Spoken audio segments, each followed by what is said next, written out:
मुस्लिम डरता ही नहीं है किसी से। किन्ने कहा आपसे मुस्लिम डरता है?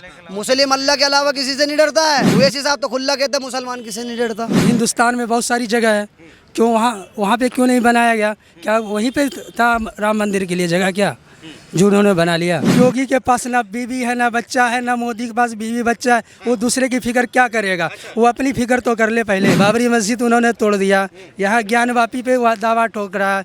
यहाँ ईदगाह वाली जो मस्जिद है वहाँ मथुरा में, उनके ऊपर वो दावा। सारी मस्जिदें में उन्हीं की मंदिर है क्या? ये सो गद्दार इंसान जो है वहाँ पे बैठा हुआ, सारे लोग जो ये हिंदू मुसलमान करके एक मस्जिद को मंदिर बना दे रहा है। हम आज तक किसी मंदिर को हमने मस्जिद बनाया? जो अभी मान लीजिए कोई भी राम मंदिर है, कोई भी मंदिर है या मस्जिद है, कोई भी उसके ऊपर दावा ठोक गया है, तो पहले क्यों कानून नहीं लाए? पूरे भारत का वक्फ बोर्ड का मसला है ना, तो वही तो कह रहा हूँ। पूरे दिल्ली जितनी भी मस्जिद है, पूरे ऑल इंडिया की दिल्ली वक्फ बोर्ड चलाता है। जहाँ पे अगर हिसाब है तो दिल्ली वक्फ बोर्ड से ये क्यों कहा जा रहा है कि ये मस्जिदें तोड़े जाएं? इतिहास उठाओ ना, कितनी मस्जिदें शहीद कर दी अब तक। इस साल में कितनी मस्जिदें शहीद करी हैं आपको पता है? सबूत है बीजेपी वालों पे कि ये इनकी ज़मीन है या मदरसे पे ज़बरदस्ती बनाई हुई ज़मीन है, मस्जिद ज़बरदस्ती बनाई हुई है सबूत है उनके पास? पहले ये बता दीजिए। सबूत हमें सबूत चाहिए ना। अगर सबूत है तो तोड़ दो, नहीं है तो क्यों ज़बरदस्ती बुलडोजर चलवा रहे हो मस्जिदों में? अगर यहाँ पे नमाज पढ़ रहे होंगे ना रोड पे, तो एक बंदा आके पिन मारेगा सिर्फ अद्धा, उससे क्या होएगा? भड़क जाएगा पब्लिक कि वो मार के गया। क्या नाम है तुम्हारा? मेरा नाम मोहम्मद अरशद है। कहाँ से है? मैं बिहार से हूँ। बिहार से हैं। जी। अच्छा, मौजूदा 3.0 की सरकार चल रही है, कैसा काम कर रही है? मोदी सरकार कुछ अच्छा काम नहीं कर रही है, कोई अच्छा काम नहीं कर रही है। कुछ भी अच्छा काम नहीं कर रही है। अच्छा, अभी लगातार जिस तरह से वक्फ बोर्ड पे संशोधन का कानून बीजेपी सरकार लेके आ रही है, उस पर आप क्या कहेंगे? विपक्ष के नेता कह रहे हैं कि बीजेपी हिंदू मुसलमान करती है, सिर्फ उस पर आप क्या कहेंगे? क्या करती है या मुसलमान हिंदू मुसलमान नहीं करती है? क्यों? मेरा वक्फ बोर्ड की ज़मीन है तो वो क्यों ले लेगा मेरा ज़मीन? है, मैं उसका घर अगर ले लूँ तो वो मुझे दे देंगे? मगर वक्फ बोर्ड तो किसी भी ज़मीन पर दावा ठोक देता है। कहा जाए राम मंदिर की ज़मीन वक्फ बोर्ड की ज़मीन, काशी की ज़मीन वक्फ बोर्ड की ज़मीन पर दावा ठोक देते हैं कि ये वक्फ बोर्ड कानून के तहत आती है। उस पर क्या कहेंगे आप? तो वो तो सारी मेरी ज़मीन है, तो वो क्यों ले लेगा मेरी ज़मीन? अच्छा, राम मंदिर की ज़मीन भी है? वो सारे वो वक्फ बोर्ड की ज़मीन है, हमारी ज़मीन, हमारी मस्जिद थी, उसके ऊपर हम लोग का हज़ारों साल उस पर नमाज़ पढ़े हैं। फिर उसके बाद उन्होंने ले लिया है। और जगह तो हिंदुस्तान में बहुत सारी जगह है, क्यों वहाँ पे क्यों नहीं बनाया गया? क्या वहीं पे था राम मंदिर के लिए जगह क्या जो उन्होंने बना लिया? कहा जाता है वो राम जन्मभूमि थी, इसलिए वहाँ पे मंदिर बनाया गया। राम जन्मभूमि वो किसने देखा है कि राम जन्मभूमि? आज तक कोई सबूत नहीं दिखा पाया उन्होंने। मैं कह रहा हूँ जो कुछ करना है वो तो कर नहीं रही है, सिर्फ वक्फ बोर्ड और हिंदू मुसलमान यही सब कर रही है। हैं, कंपनियों में क्या हो रहा नहीं हो रहा, कहाँ पे क्या हो रहा है वो देखने आता है क्या? उसे तो बस एसी में बैठ करके सोने मिलता है। बस उसे एसी में बैठ के खाने मिल रहा है, बस वो सिर्फ वो बैठ के खा रहा है। और हवाई जहाज़ पे घूमने मिल रहा है उसे, वो हवाई जहाज़ पे घूम रहा है। उसे क्या पता है कि दुनिया में, इंडिया के अंदर क्या हो रहा है? कहा गली घूम के आकर देखो ना क्या हो रहा नहीं हो रहा। कहा जाए कि रेलवे के बाद सबसे ज़्यादा ज़मीन वक्फ बोर्ड के पास है, और इससे हिंदू ही पीड़ित नहीं है, मुस्लिम भाई भी पीड़ित हैं, वो चाहे सिया हो चाहे वो सुन्नी हो। तो उस कहाँ लड़ने जाएं? कोर्ट में नहीं जा सकते, पर्सनल लॉ बोर्ड है वक्फ बोर्ड का। अगर आपकी ज़मीन पे भी, एक मेरी बात सवाल सुन लीजिए, अगर आपकी ज़मीन पे भी वक्फ बोर्ड दावा ठोक देता है ना, तो आप भी है ना सुप्रीम कोर्ट हाई कोर्ट नहीं जाएंगे, वक्फ बोर्ड कानून जाएंगे। उस पर क्या कहेंगे आप? वक्फ बोर्ड की ज़मीन मुसलमानों की है तो मुसलमान को दिया जाए हो, तो वो क्यों ले ले? उस पर दावा ठोक के बस हिंदू मुसलमान कर रहा है। असदुद्दीन ओवैसी कह रहे हैं। मैं ये साफ कहना चाहता हूँ, योगी के पास ना बीवी है ना बच्चा है, ना मोदी के पास बीवी बच्चा है। वो दूसरे की फिक्र क्या करेगा? वो अपनी फिक्र तो कर ले पहले। सवाल ये है कि असदुद्दीन ओवैसी कह रहे हैं कि मुस्लिम विरोधी सरकार है, मुसलमानों का बुरा सोचती है बीजेपी सरकार। आप इससे सहमत हैं? हाँ, वो मुसलमानों की बुरा समझते हैं। हम असदुद्दीन ओवैसी से हम सहमत हैं। क्या बुरा सोचते हैं ये बताइए ना। बुरा ये सोचते, आज तक मुसलमानों के लिए उन्होंने कुछ किया ही नहीं। न मुसलमान की गली में जाके देखिए कुछ बनाया ही नहीं, और एक हिंदू के गली में जाके देखिए देखो कितना अच्छा बनाया। अगर कई नेता ये कहते हैं कि अगर राशन बढ़ता है तो उसमें हिंदू भी लेता है, मुस्लिम भी लेता है। अगर कोई हॉस्पिटल में मुसलमान को जितना हिंदू को दिया गया उतना मुसलमान को नहीं दिया गया है। हाँ, क्या नहीं दिया गया? राशन। हाँ, हर मुसलमान को दिया गया है। कुछ मुसलमान को दे दिया, सब मुसलमान को तो राशन दिए नहीं दिया है। उसे क्या पता कि सबको मिल रहा है। हाँ, सवाल ये है कि लगातार अखिलेश यादव भी कह रहे हैं कि जनता के मुस्लिम भाइयों के हकों को छीना जा रहा है वक्फ बोर्ड का कानून लाके, तो आप भी ऐसा ही मानते हैं? मुसलमान का तो सारा हक वो छीन ही रहा है। जहाँ पारा हुआ मस्जिद को तोड़ दे रहा है, जहाँ पारा मस्जिद की मुसलमानों की ज़मीन को हड़प ले रहा है। कौन सी मस्जिद तोड़ी गई है? कौन से अभी दिल्ली में जो मस्जिद अभी तोड़ा है, कई मस्जिदों को दिल्ली में तोड़ दिया है। हैं, एक सिटी थी कोई मस्जिद है वहाँ पे तोड़ा, और वो एक 700 साल पुरानी मस्जिद है वहाँ पे जो दिल्ली में उनको उन्होंने तोड़ दिया है। बाबरी मस्जिद उन्होंने तोड़ दिया। यहाँ ज्ञानवापी पे वो दावा ठोक रहा है। यहाँ ईदगाह वाली जो मस्जिद है वहाँ मथुरा में, उनके ऊपर वो दावा। सारी मस्जिदें में उन्हीं की मंदिर है क्या है? जितनी मस्जिदें हैं तो सब उन्हीं का मंदिर है। आप ही बताइए ना। कोर्ट से लड़ाई लड़ रहे हैं वो, दावा नहीं ठोक रहे हैं। कोर्ट पे क्यों जाना पड़ा? हमें क्यों जाना पड़ा कोर्ट पे? ये ऐसा क्यों हुआ जो कोर्ट पे जाना पड़ गया मुझे? हम तो कमा खा रहे थे, अच्छे से रह रहे थे, सह रहे थे, वहाँ तक हमें कैसे जाना पड़ गया? वो वहाँ तक ले जाने वाला है कौन है? वो ये सो गद्दार इंसान जो है वहाँ पे बैठा हुआ, सारे लोग जो ये हिंदू मुसलमान करके एक मस्जिद को मंदिर बना दे रहा है। हम आज तक किसी मंदिर को हमने मस्जिद बनाया? बताओ, कोई भी सबूत दिखाओ आप। क्या कह रहे हैं, दोबारा बताइए। किसी भी मस्जिद को, किसी भी मंदिर को मैंने मंदिर बनाया मोदी सरकार के इसमें? देखा, और वो हमारी कई मस्जिदों को तोड़ दिया, कई मस्जिदों पे दावा ठोक रही है। अच्छा, मैं आपको बताता हूँ कौन सी मंदिर तोड़ के, जब मुगल थे तो कई ऐसी मस्जिदें तोड़ी गई हैं। किसने देखा? एक भी सबूत तो बताया ना आज तक। बाबरी मस्जिद वक्फ बोर्ड एक गांव पे, कोई भी सबूत नहीं आज तक दिखाया। अच्छा एक सवाल सुनिए, वक्फ बोर्ड एक गांव पे और करीब 1530 साल पुराने मंदिर पे अपना दावा ठोक देता है कि ये वक्फ बोर्ड की ज़मीन है, ठीक है। मगर बात करिए जाए, देखो मैं इस्लाम भी मैंने पढ़ा है, तो जिस तरह से इस्लाम को तो 1400 साल हुए हैं पर आए हुए, ठीक है, तो आप कैसे कह सकते हैं वो ज़मीन वक्फ बोर्ड की हो गई है? अरे मुसलमान 1400 साल अगर मुसलमान का हुआ तो आखिरी नबी थे, जो आखिरी नबी आए मोहम्मद सल्लल्लाहु अलैहि वसल्लम सिर्फ आखिरी नबी है। और 1,24,000 कमोबस अम्बिया किराम इस दुनिया में आए हैं, और वो आखिरी नबी आए तो उन्हीं की सारी चीज़ माननी चाहिए। आखिरी कुरान है, आखिरी नबी है, आखिरी किताब है। हाँ, तो इस्लाम कितना पुराना है? इस्लाम पुराना और नया में नहीं, और अच्छाई और ख़राब उसमें देखा जाएगा कि अच्छाई क्या है, उसमें बुराइयाँ क्या है। जिस चीज़ को अच्छाई जिस चीज़ में देखी जाती है उसी को लोगों को पकड़ना चाहिए है। और किसी भी मज़हब में देखिए, किस में घुस के देखिए, किस में अच्छाई किस में बुराई है इस्लाम। हाँ। अच्छा, सवाल ये है कि मैं आपसे पूछूं कि इस देश के लिए सबसे अच्छा नेता कौन सा है, तो क्या बताएंगे आप? कौन सा नेता आपको अच्छा लगता है? राहुल गांधी? सबसे अच्छा नेता वही हो सकता है जो घर घर जा कर के लोगों की खबर ले, जैसे हजरत उमर ने खबर लिया था।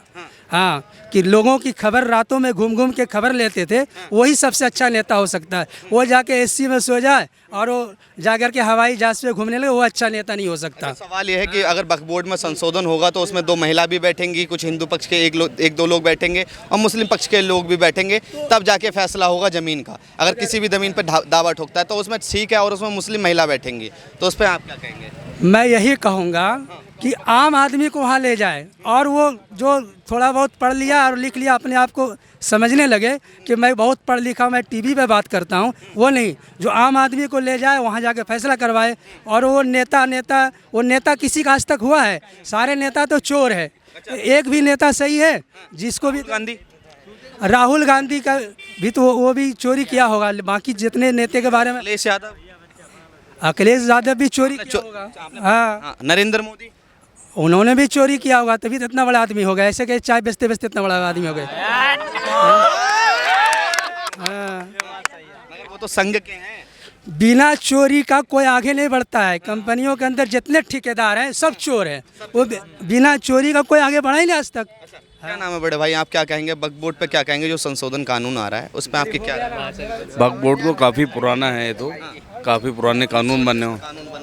1948 में, 1938 में, 54 में ये इसको कानूनी मिल गया था, और 1995 में संशोधन हो गया था इस पर कि वक्फ बोर्ड को पूरा राइट दे दिया गया कि कोई भी ज़मीन है अगर उस पर वक्फ बोर्ड दावा ठोक देता है, उसके पास पेपर हैं या नहीं है, तो वो जब भी उसकी हो जाएगी। और केस लड़ने जाता है, अगर आपकी ज़मीन है तो आप वक्फ बोर्ड में जाएंगे, वहाँ पे मुस्लिम ही भाई हमारा वकील होगा, जज भी मुस्लिम होगा, ना सुप्रीम कोर्ट जा सकते हैं ना हाई कोर्ट जा सकते हैं। देखिए ये पर्सनल लॉ बोर्ड जो बना है, जब हमारा देश आज़ाद हुआ 1947 के अंदर, तो ये राइट दे दिया गया जिसके पास जो ज़मीन है, जो तय कर दिया गया, जिसके पास मस्जिद हैं और जिसके पास मंदिर हैं, वो तय कर दिया गया है कि वो उसी के पास रहेंगी। लेकिन ये जो दावे ठोके जाते हैं, फिर क्यों? मान ली तो वक्फ बोर्ड में संशोधन होना ठीक है गलत है? वक्फ बोर्ड में जो संशोधन हो रहा है, वक्फ बोर्ड में ये तो नया कानून लाया जा रहा है। हाँ, कि उसमें कोर्ट से जाके आप लड़ सकते हैं, कोर्ट की प्रक्रिया होगी, वक्फ बोर्ड में नहीं जाना पड़ेगा, चाहे वो हिंदू हो चाहे मुस्लिम हो। नहीं, संशोधन जो लाया जा रहा है, इससे पहले जो और मंदिरों पे दावे ठोके गए हैं या और मस्जिदों पे दावे ठोके गए हैं, लोग एक दूसरे के लिए कहते हैं, उसके लिए पहले क्यों नहीं लाया गया कानून? ये जो अभी मान लीजिए कोई भी राम मंदिर है, कोई भी मंदिर है या मस्जिद है कोई भी, उसके ऊपर दावा ठोक गया है, तो पहले क्यों कानून नहीं लाए? सवाल ये आप बहुत अच्छा कर रहे हैं, वैसे जनता देख रही, जवाब भी देगी आपको। हाँ, बताइए। मैं इसलिए तो पूछ रहा हूँ। मतलब जो पहले अभी कानून बना दिए गए हैं और जो मंदिर से मस्जिद कन्वर्ट कर दी गई है, उससे पहले कानून क्यों नहीं बनाए? अब गवर्नमेंट को क्यों याद आई है कि एक साथ सारी चीज़ों का निर्णय होने के बाद कि अब दोबारा ये कानून लाया जाए? क्या नाम है तुम्हारा? मोहम्मद सादिक अंसारी। सागिद अंसारी जी, क्या कहेंगे वक्फ बोर्ड पे मोदी सरकार या बीजेपी सरकार? वो दिल्ली सरकार तो बेकार कर रही है, मोदी सरकार भी बेकार कर रही है। जो दिल्ली वक्फ बोर्ड पे बोल रहे हैं, दिल्ली वक्फ बोर्ड का मसला क्या है, पहले आप ही बता दीजिए मुझे। चल, भारत का वक्फ बोर्ड का मसला है। हाँ, तो पूरे भारत का वक्फ बोर्ड का मसला है ना, तो वही तो कह रहा हूँ, पूरे दिल्ली जितनी भी मस्जिद है, पूरे ऑल इंडिया की दिल्ली वक्फ बोर्ड चलाता है। जहाँ पे अगर हिसाब है तो दिल्ली वक्फ बोर्ड से ये क्यों कहा जा रहा है कि ये मस्जिद तोड़े जाएं, वो खर्चा दे तो रहा है वहाँ से, उसकी बराबर हिंड से चल रहा है। बोला कि मस्जिद तोड़ी है, कौन गुमराह कर रहा है? भाई तुम कितनी इतिहास उठाओ ना, कितनी मस्जिदें शहीद कर दी अब तक। इस साल में कितनी मस्जिदें शहीद करी हैं, आपको पता है? आप बताइए। कितनी करी है? बहुत कर दी है मस्जिदें शहीद। हाँ, आपको नहीं पता? अब दिल्ली वक्फ बोर्ड के पीछे आप तो ऐसे पड़े हुए हो, जो दिल्ली वक्फ बोर्ड ने आपका लेके खा लिया हो कुछ। आपकी राय जान। हाँ जी, आपकी राय जान। नहीं, दिल्ली वक्फ बोर्ड के बारे में हमारी ये राय है, दिल्ली वक्फ बोर्ड सही कर रहा है भाई। क्योंकि दिल्ली वक्फ बोर्ड का ये है कि पूरे ऑल इंडिया की जो मस्जिद है, मैं दिल्ली से ही बिलोंग करता हूँ, जहाँ पे दिल्ली वक्फ बोर्ड है, दिल्ली 6 से हूँ मैं, तो वहाँ का ये सही है रूल कि दिल्ली वक्फ बोर्ड के अंदर में सब चीज़ अच्छी चल रही है। अच्छा, सवाल ये है कि जो वक्फ बोर्ड पे 40 संशोधन करने के बाद, कानून की संशोधन करने के बाद बीजेपी सरकार कर रही है, वक्फ बोर्ड किसी भी, मेरा सवाल सुन लीजिए, किसी भी ज़मीन पर अपना दावा ठोक देती है। उस पे सबूत है बीजेपी वालों पे कि ये इनकी ज़मीन है या मदरसे पे ज़बरदस्ती बनाई हुई ज़मीन है, मस्जिद ज़बरदस्ती बनाई हुई है सबूत है उनके पास? पहले ये बता दीजिए। सबूत, हमें सबूत चाहिए ना। अगर सबूत है तो तोड़ दो, नहीं है तो क्यों ज़बरदस्ती बुलडोजर चलवा रहे हो मस्जिदों पे? बताइए। बुलडोजर चलाया जा रहा है, मस्जिदों पे ज़बरदस्ती बंद करवाई जा रही है, मस्जिदें तोड़वाई जा रही है। अब बेकसूर, जैसे अगर आप एक बात बताइए, यहाँ से नहीं, अभी इस चीज़ एवन रोड मस्जिद है, यहाँ पे मस्जिद नहीं होती, अगर नमाज़ पढ़ रहे हैं तो गलत है? आप बताइए। चलिए, अगर यहाँ पे सजदा कर रहे हैं, धरती पे ही तो है हम, किस पे? भारत पे ना। अब ये कहते हैं हमें कि आतंकवादी हैं, ये वो, बहुत से लोग हैं कहते हैं, सारे को नहीं कह रहा मैं, बहुत से लोग हैं। 100 में से 1% आपकी बिरादरी में, नॉन मुस्लिम में भी होता है, मुस्लिम में भी 100 में से 1 होता है जो भड़काता है पूरे एरिया को। ये राइट है, हर किसी को भड़काने वाला हर कौम में मिलेगा, सिख हो, ईसाई हो, मुस्लिम हो, हिंदू हो। अगर यहाँ पे नमाज पढ़ रहे होंगे ना रोड पे, तो एक बंदा आके पिन मारेगा, सिर्फ अद्धा, उससे क्या होएगा? भड़क जाएगा पब्लिक कि वो मार के गया। यहाँ नॉन मुस्लिम बैठे हो, उस पर मुस्लिम पत्थर मार दे, उसके चक्कर में सारा नुकसान। ये सबके ऊपर होता है, मैं सबको नहीं कह रहा, सिर्फ 100 में से 1 बंदा जो होता है पूरे तालाब को, मछली को गंदा कर देता है, वो चीज़ होती है। विपक्षी नेता लगातार कह रहे हैं कि अल्पसंख्यक यानी मुस्लिम समाज को डराया जा रहा है बीजेपी सरकार में, ऐसा नहीं, कुछ? डराया तो ऐसा कोई सा नहीं है। देखो, ये डरने वाली कौम नहीं है भाई साहब। बिल लेके आ रही है वक्फ बोर्ड का, वक्फ बोर्ड पे कानून लेके आ रही है बीजेपी सरकार, तो मुस्लिमों को डराया जा रहा है। मुस्लिम डरता ही नहीं है किसी से। किन्ने कहा आपसे मुस्लिम डरता है? मुस्लिम अल्लाह के अलावा किसी से नहीं डरता है। कौन कह रहा मुस्लिम डरता है? पहले बताइए। चलिए, बीजेपी जो विपक्ष के नेता हैं, अखिलेश यादव हो या असदुद्दीन ओवैसी हो, कह रहे हैं अखिलेश यादव और ओवैसी साहब या कोई भी हो, ओवैसी साहब तो खुल्ला कहते हैं मुसलमान किसी नहीं डरता। ओवैसी साहब का नाम कहाँ से है? बीजेपी सरकार मुस्लिम विरोधी सरकार है, लगातार ओवैसी जी ये भी कहते हैं। कौन कह रहा है? ओवैसी जी कहते हैं। कब कहा? कौन से उसमें कहा? कल उन्होंने संसद में कहा। कल की संसद में उन्होंने ये कहा। क्या कहा? कहा कि बीजेपी सरकार है वो मुस्लिम विरोधी सरकार है। अच्छा, मुस्लिमों के खिलाफ कानून लेके आती है, चाहे वो नेम प्लेट का कानून हो, चाहे वक्फ बोर्ड का कानून हो, चाहे 3 तलाक का कानून। ऐसा कुछ नहीं है, बट ये है कि जो है 100 में से 1, आपको शुरुआत में भी बोला, मछली एक तालाब को गंदा कर देती है, वही चीज़ है। बीजेपी सरकार मुस्लिम विरोधी सरकार है? नहीं, ठीक चल रहा है सब, बट ये है ना, उसमें जो 2-4 नेता है वो है ना, वही चीज़ है सारी आप में, और कोई नहीं है। तो दो चार नेता में कौन से ऐसे नेता हैं जो ऐसे, जो आप कह रहे हैं तालाब गंदा करती, कौन से ऐसे नेता हैं जो मछली की तरह काम अब वो तो सबको मालूम है, आपको भी मालूम होगा। एक अब दो हमारे मन में, हाँ तुम अपने मन में रख लो, हम अपने मन में रख रहे हैं। हाँ आपके सामने बोल दें क्या? बताओ, अपना जितना इंटरव्यू हो गया डाल देना यार। क्या टाइम पास कर रहा है मुसलमान किसी से? क्या क्या नाम है तुम्हारा? इधर आइए। अखिलेश यादव का कहना है कि लगातार बीजेपी सरकार मुस्लिम विरोध में फैसला लेके आती है, हारी हुई सरकार है इसलिए ऐसा लेके आती है, हार गई है इसलिए ऐसा लेके आई है, मगर सत्ता में अभी भी बीजेपी है। नहीं देखिए, सरकार तो 2014 में आई है, ठीक है। अखिलेश की भी पहले सरकार रही है, और ऐसा नहीं है कि कुछ चीज़ फ़ायदा भी हुआ है तो कुछ चीज़ नुकसान भी है। ऐसा नहीं है सारी चीज़ नुकसान ही होता चला गया, फ़ायदा भी है और नुकसान भी है। रहा राशन का मामला है, मान लीजिए जैसे राशन है, इतने लोगों को ये राशन देने की ज़रूरत क्यों पड़ी? क्यों पड़ी? मैं आपसे सवाल कर रहा हूँ, क्यों पड़ी राशन? अगर राशन तो कांग्रेस सरकार से मैं नहीं मिलता है, लेकिन आज जो दावत होकर जा रहा है इतने करोड़ लोगों को, 80 करोड़ लोगों को, क्यों ऐसा क्यों देना पड़ा राशन फ्री? अब मैं सवाल आपसे कर रहा हूँ, आप बताइए। जिस तरह से देखा जाए कि मैं आपसे सवाल कर रहा हूँ कि ये राशन की ज़रूरत क्यों पड़ी कि इतने लोगों को हम मुफ्त राशन देंगे कई साल तक, क्यों? मगर पिछली सरकारों में तो राशन खराब हो जाता था, सड़ जाता था, इस सरकारों में जनता तक तो पहुंच रहा है। क्यों पहुंच रहा है? इसलिए पहुंच रहा है क्योंकि अब सरसों का तेल 200 रुपये किलो है। अच्छा, चीनी उस टाइम पे 50 रुपये किलो था, आज आदमी की मजदूरी 500 रुपये किलो है, 500 रुपये है, लेकिन वो अपना खर्चा नहीं चला पा रहा। अच्छा, मान लीजिए एक मिनट देखो, पेट्रोल महंगा हो गया, गैस महंगी हो गई, ठीक है, बहुत सारी चीज़ें महंगाई पे चली गई, अब आदमी अपना खर्चा नहीं चला सकता। अगर मुफ्त राशन बांटना है, क्यों बच्चों की स्कूल की पढ़ाई फ्री नहीं की जाती है? वो जो से कांग्रेस में हो या बीजेपी में हो या अखिलेश की सरकार में हो, क्यों दवाइयाँ फ्री नहीं की जाती हैं? क्यों ऐड किया जाता है कि आयुष्मान कार्ड बनाया जाए? क्यों ऐसी फ्री नहीं कर दी जाती है, कोई भी जाए इलाज कराए? वक्फ बोर्ड में संशोधन होना चाहिए, नहीं होना चाहिए? इसीलिए तो नेता होता है, सरकारी होता है। वक्फ बोर्ड में देखिए, संशोधन अभी तो नहीं होना चाहिए, क्योंकि बहुत सारी चीज़ें बिना संशोधन के मर्जी से की गई है। हालांकि कोर्ट ने बहुत सारे फैसले भी दिए हैं, ठीक है, बहुत सारे कोर्ट के फैसले भी आए हैं। भैया ऐसा ना करो, बहुत सारे फैसले भी आए हैं, इसलिए भैया अभी इतनी जल्दी से एक साथ संशोधन नहीं होना चाहिए। और संशोधन करने के लिए सांसद बैठे हैं, बड़े बड़े लोग हैं जो पढ़े लिखे जा रहे हैं संसद में, वो लोग बैठे हुए उसके। अब हुआ है संसद में, हाँ, बिल ही प्रस्ताव रखा गया। प्रस्ताव रखा गया है। असुद्दीन ओवैसी हैं और हैं बड़े बड़े नेता हैं, अखिलेश हैं, राहुल हैं, मोदी जी हैं, और बहुत सारे लोग हैं, ये करेंगे। चलिए ठीक है, ये थी जनता की राय। आप तमाम लोगों की क्या राय हमें जरूर बताएं। जल्दी मिलेंगे नए मुद्दे के साथ जनता के बीच में। जय हिंद, जय भारत।